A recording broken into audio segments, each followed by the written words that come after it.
ઘણા દર્દીઓ એવું કહેતા હોય છે કે સર કંઈ વજન તો ઉપાડ્યું નથી અને કંઈ એટલું વધારે કામ નથી કર્યું, તો પછી મને આ કમરનો કે ડોકનો દુખાવો થયો કઈ રીતે?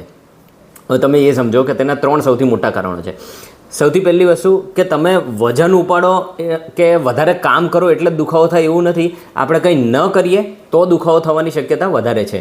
તમે અડધો કલાક સુધી કોઈ એક પોઝિશનમાં બેઠા રહેતા હો, આગળ વાંકા વળીને કે સ્લાઉચ થઈને બેઠા રહેતા હો, તો તમારા સ્નાયુઓ ઓવર પીરિયડ જકડાઈ જાય છે, કમરના સ્નાયુઓની સ્ટ્રેન્થ પણ જતી રહે છે. તેના કારણે કમરનો દુખાવો થવાની શક્યતા વધારે છે.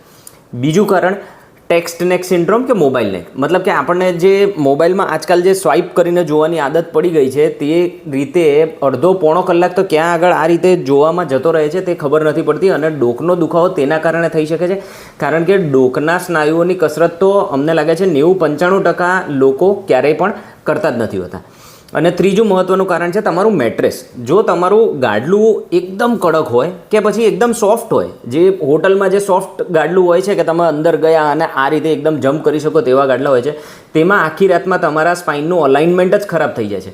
તેના કારણે દુખાવો થઈ શકે છે. તો એવું નથી કે તમે ખાલી વજન ઉપાડો અને દુખાવો થઈ જાય. તમે કંઈ ના કરતા હો તો પણ દુખાવો થાય, તમે એક પોઝિશનમાં બેઠા હો તો પણ દુખાવો થાય, અને ગાડલું ખરાબ હોય તો પણ દુખાવો થઈ શકે છે.